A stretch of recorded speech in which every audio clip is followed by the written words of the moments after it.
Want to speak real English from your first lesson? Sign up for your free lifetime account at EnglishClass101.com. Welcome to EnglishClass101.com's English in 3 minutes, the fastest, easiest, and most fun way to learn English. Hi, how's it going? I'm Alicia. Nice to meet you. In this series, we're going to learn some easy ways to ask and answer common questions in English. It's really useful, and it only takes 3 minutes. In this lesson, you're going to learn new, more common ways to ask and answer the question, "How are you?" in English. You've probably learned, "How are you?"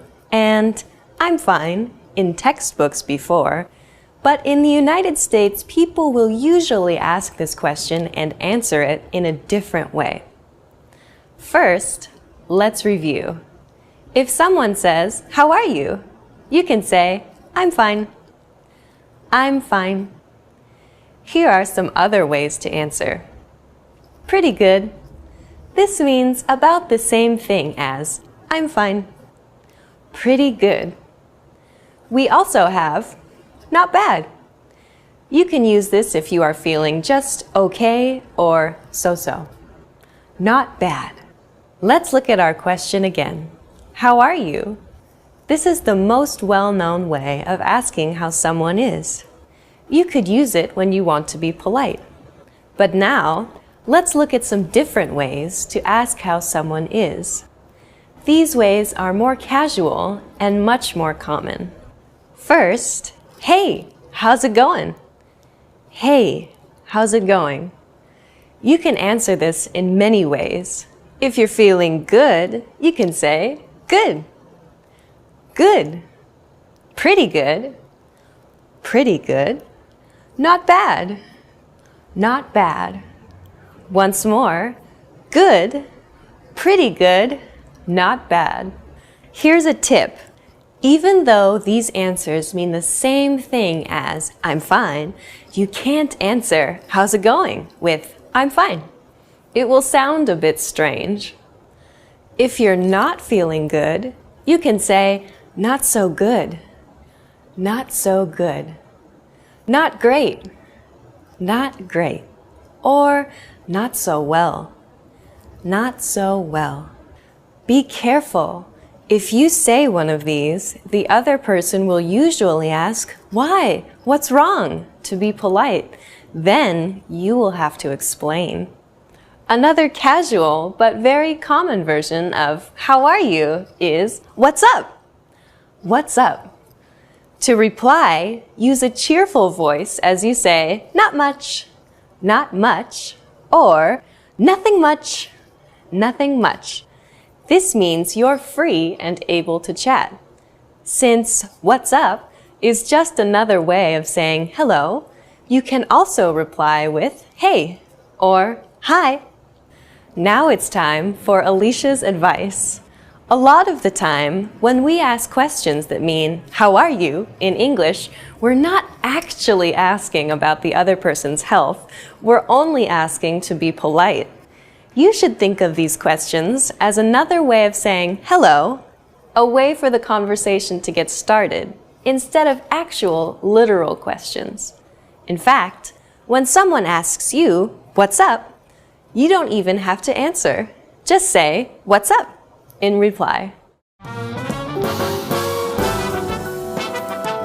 Welcome to EnglishClass101.com's English in 3 minutes, the fastest, easiest, and most fun way to learn English. Hey everyone, I'm Alicia. In this series, we're going to learn some easy ways to ask and answer common questions in English. It's really useful, and it only takes 3 minutes. In this lesson, you're going to learn how to ask what someone's job is in natural English. Of course, you can just say, "What is your job?" This is correct English, but it sounds too direct and awkward. Native English speakers almost never say this in a social situation. Instead, they use a different question. But before we master that, we need to compare it to a very similar question. What are you doing? I'm presenting a video about English. What do you do? I'm an English teacher. Do you see the difference? These two questions, what are you doing and what do you do, sound similar but mean different things. The first one is asking what you are doing right now, this minute. You answer it using an ing verb. What are you doing? I'm reading. I'm watching TV. While the second is actually a shortened version of what do you do for a living? This is how we ask, what is your job in natural English? Let's practice this question. What do you do? What do you do? When native speakers of English ask this question, it can come out very fast and sound more like, what do you do? In order to tell it apart from, what are you doing? Just listen for the ing sound on the end of the question. If it's not there, then you're being asked what your job is. So how would you answer this question? Just think of it as if the other person is asking you, what is your job? You could answer with, I am, plus your job. I'm a teacher. I'm a teacher. Or, I'm an engineer. If you want to learn more job names, go to EnglishClass101.com and check out the core word lists. These cover job vocabulary and more, and include a picture and audio to help you perfect your pronunciation. You can also mention the place that you work at, starting with, I work at. I work at a hospital. I work at a hospital. I work at a law firm. I work at a law firm. If you work for a big company that is well known, you can say, I work for, and then the name. I work for Microsoft. I work for Microsoft. I work for the New York Times. I work for the New York Times. Now it's time for Alicia's advice. When you ask the question, what do you do? And the other person tells you their job, it's polite to make some kind of positive comment about his or her job. For example, how interesting, or that must be exciting, or even, oh, really? Remember to sound sincere. Welcome to EnglishClass101.com's English in 3 minutes, the fastest, easiest, and most fun way to learn English. Hey everyone, Alicia here. In this series, we're going to learn some easy ways to ask and answer common questions in English. It's really useful and it only takes 3 minutes.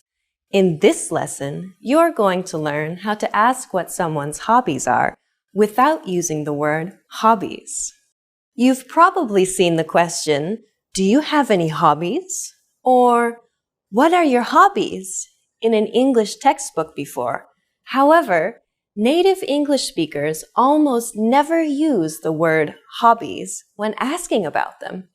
A much more natural way to ask the same question is, what do you do for fun? Let's practice this question. What do you do for fun? What do you do for fun? You can also ask, what do you do in your free time? What do you do in your free time? So how would you answer this question? Let's look at how native speakers would do it. The easiest way is to say, I like to, or just, I like, followed by what you like to do. For example, if you like watching movies, you could say, I like to watch movies, or I like watching movies. I like to watch movies, or I like watching movies. And if you like golf, you could say, I like to play golf, or I like playing golf. I like to play golf, or I like playing golf. You can emphasize how much you like your hobby by adding a word like really in front of like. For example, I really like watching movies. On the other hand, if you want to play down how much you like something, you can say kind of. For example, I kind of like playing tennis. Now it's time for Alicia's advice. If you don't have any special hobbies or don't want to be specific, a good way to reply is, I like hanging out with my friends and stuff like that. I like hanging out with my friends and stuff like that. Just use I like and add hanging out with my friends and then add and stuff like that. Welcome to EnglishClass101.com's English in 3 minutes, the fastest, easiest, and most fun way to learn English. Hey everyone, I'm Alicia. This series explains some easy ways to ask and answer common questions in English. It's really useful and it only takes 3 minutes. In this lesson, you're going to learn some different ways people will ask you, where are you from? First, though, where are you from can mean many things. It can mean, what city are you from? Or what state are you from? In fact, Americans ask this question to each other all the time to learn what part of America the other person comes from. Of course, though, it can also mean, what country are you from? If you want to answer this question, there are 2 ways to do it. You can say, I'm plus your nationality, as in, I'm Japanese, or I'm Brazilian. Or you can say, I'm from plus the country you are from, as in, I'm from Italy, or I'm from Thailand. If you're from a really famous city or place, you can say that too. For example, I'm from Beijing, or I'm from New Delhi. Many times, though, Americans won't ask, what country are you from? Or even, where are you from? In many casual situations, they will say it in a simpler way. Where are you from? This is just like, where are you from? But they take out the are. Where are you from? You can use this too in casual situations. Of course, in the United States, as in other parts of the world, people may be a little more indirect because they want to be polite. To do this, they might ask you if you are from the place where they meet you. For example, if you meet someone in New York, they might ask, are you from New York? Or if you are in San Diego, they might ask, are you from San Diego? Many parts of the United States are very multicultural, so asking the question this way avoids what could be an embarrassing mistake. You can answer this the same way you answer, where are you from? Just add a simple no in front. For example, you can say no plus I'm plus nationality. No, I'm French. Or no plus I'm from plus country. No, I'm from Russia. Now it's time for Alicia's advice. Since the United States is very large, people you meet may take great pride in the place or region they come from. If you ask someone about where they're from, they may respond by saying something like West Coast, or the East Coast, or California, or the South, or the Midwest. If they answer in this way, it usually means they are interested in talking more about their region and how it differs from others. Welcome to EnglishClass101.com's English in 3 minutes, the fastest, easiest, and most fun way to learn English. Hey everyone, I'm Alicia. This series will teach you some easy ways to ask and answer common questions in English. It's really useful and it only takes 3 minutes. In this lesson, you're going to learn some new ways to ask someone, what's your name? Including one that you can use when you have forgotten someone's name. Now, what is your name? was probably one of the first questions you learned when you started studying English. I have to tell you, though, that most native speakers of English would never say this. In English, just like in other languages, it is often more polite to be a little indirect. Of course, the easiest way to avoid asking the question directly is to not ask at all. Just introduce yourself, and most people will respond by doing the same. When introducing yourself, simple is nearly always best. Just say, "Hi, I'm Alicia." To show that you want to know the other person's name, just add, "And you?" at the end. "Hi, I'm Alicia. And you?" "Hi, I'm Alicia. And you?" Just like before, take out my name, Alicia, and put your name in its place.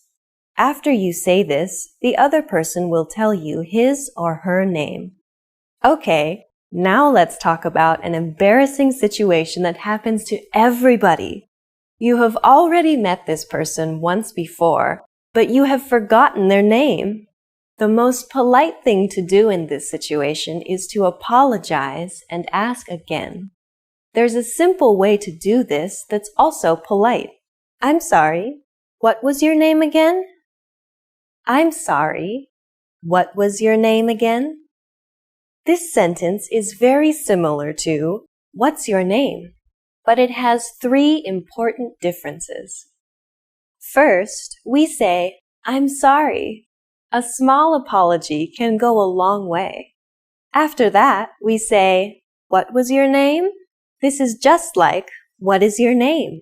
But instead of is, we use the past tense was. This is really important as it tells the other person that you remember meeting them.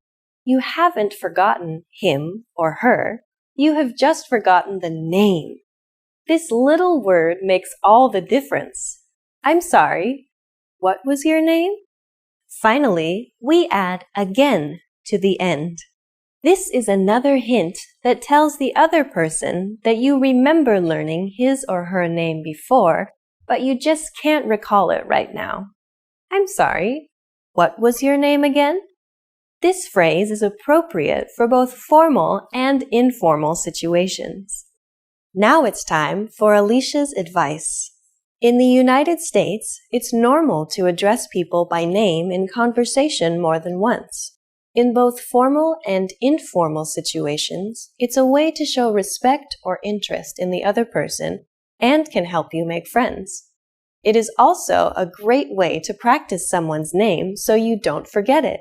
If you are talking to someone named Anne, for example, instead of just, "What do you do for fun?" you could say, "Anne, what do you do for fun?" You can also put the name at the end of the sentence. "What do you do for fun, Anne?" You don't want to say the person's name too often or it will sound a little strange. But if you practice someone's name like this, you won't forget it. And people love to hear their own name. Welcome to EnglishClass101.com's English in 3 minutes, the fastest, easiest, and most fun way to learn English. Hey everyone, I'm Alicia. In this series, we're going to learn some easy ways to ask and answer common questions in English. It's really useful and it only takes 3 minutes. In this lesson, you're going to learn some ways to get in touch with someone after you have met them once already. In a lot of textbooks, you've probably seen the question, "What's your phone number?" What's your phone number? It's a very useful question, but there are two problems with it. First, it can sound a little too direct, especially when talking to members of the opposite sex. And second, people use the phone a lot less these days than they used to. Instead, they might prefer to connect by email or on a social network like Facebook. To start, though, a simple variation on "What's your phone number?" that sounds a little less direct is, "Could I get your number?" Could I get your number? We start the sentence with could which softens the request. Next, say I, then get, and finally, your number, which is short for your phone number. This question is slightly casual, but it can be used in almost any situation. Recently, many people prefer to use email rather than the phone to communicate. Asking someone for his or her email address is also a little less direct than asking for their phone number. Could I get your email address? Could I get your email address? We just took could I get your number and replaced number with email address. It's that simple. Could I get your email address? If someone asks you either of these questions, you can reply by saying, sure, my phone number is, sure, my phone number is, or sure, my email address is, sure, my email address is, or sure, it's, and then say your phone number or email address at the end. By the way, if you're having any trouble with numbers, check out EnglishClass101.com's core word lists for these and other key vocabulary words. Each word comes with a picture, audio samples so you can perfect your pronunciation, and sample sentences and phrases so you can master its use in a sentence. Recently, many people use social networks like Facebook or LinkedIn or an online chatting service like Skype to communicate. People might ask you about these, especially if they are younger. If someone wants to connect with you through one of these services, they may simply ask, "Are you on?" followed by the name of the service. Are you on Facebook? Are you on Facebook? Are you on LinkedIn?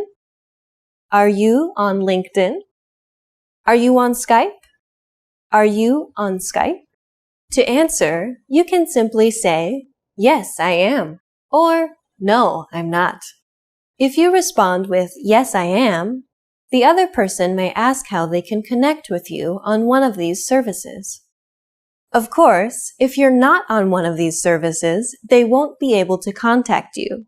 If you still would like to stay in touch with the person, though, you can say, "No, but my email address is," or "No, but my phone number is," and then say your email address or phone number. By telling the other person a different way they can contact you, you'll show them that you want to hear from them. Now it's time for Alicia's advice. If you ask someone for their phone number, their email address, or some other form of contact information, they will usually give it to you if you have gotten to know them a little beforehand. If you ask too early in the conversation, though, they may be hesitant about sharing that information. The key is to make sure you talk for some time before requesting this kind of personal information. Welcome to EnglishClass101.com's English in 3 minutes, the fastest, easiest, and most fun way to learn English. Hey everyone, I'm Alicia. In this series, we're going to learn some easy ways to ask and answer common questions in English. It's really useful, and it only takes 3 minutes. In this lesson, you're going to learn how to ask and say where you live. Usually, someone will ask you where you live as a polite question after they've asked you your name, where you're from, and what you do for a living. They'll say, "So, where do you live?" This is inviting you to keep making conversation. There are lots of ways you could answer this question, but here are some of the most common. You could say, "Do you know?" and then the name of the area you live in. Do you know Twin Pines? Or you could mention a local landmark, like near the library, near the movie theater. You could also answer by telling the person what train line you live on if your city has a train network, or what station is the nearest to your house. On the Green Line, near Central Station. So as you can see, there are lots of possible ways to answer the question, "Where do you live?" Once you've told them, the other person might respond in one of the following ways.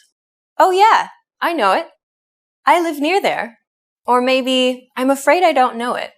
The other person is just being polite by showing interest, so you can reply by saying something like, "Oh, really?"